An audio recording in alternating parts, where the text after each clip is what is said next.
کی ہے کہ کل علیمہ خانم ملی تھی عمران خان سے، اور انہوں نے بڑا تشویش کا اظہار کیا ہے کہ ان کے بھائی کو ان پہ بہت ظلم کیا گیا ہے، ان کو ٹارچر کیا گیا ہے۔ تو سلمان اکرم راجہ نے بھی کچھ ایسے ہی الفاظ کیے ہیں، وہ میں آپ کو بتاتا ہوں۔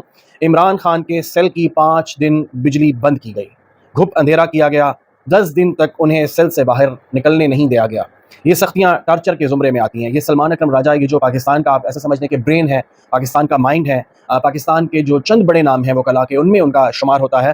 عمران خان اس سب کے باوجود ثابت قدم ہے، یہ بھی سلمان اکرم راجہ کا کہنا تھا۔ وہ کہتے ہیں کہ خواہ فوجی عدالتیں ہوں، میں پیچھے نہیں ہٹوں گا۔ یہ بالکل کل عمران خان صاحب نے بڑا واضح پیغام دیا ہے کہ جب چند صحافی ان سے ملاقات کر رہے تھے، بات کر رہے تھے، تو انہوں نے بالکل یہ بڑا ببانگ دوہل یہ بات کی ہے کہ چاہے مجھے کسی قسم کا خوف نہیں ہے، چاہے مجھے ملٹری یعنی کہ فوجی عدالتوں میں ڈال دیا جائے، میں کسی صورت ایک قدم بھی میں پیچھے نہیں ہٹوں گا، اور میں بالکل اس قوم کا سودا نہیں کر سکتا، میں اس قوم کے جو رائٹس ہیں ان کو لینے سے پیچھے نہیں ہٹوں گا۔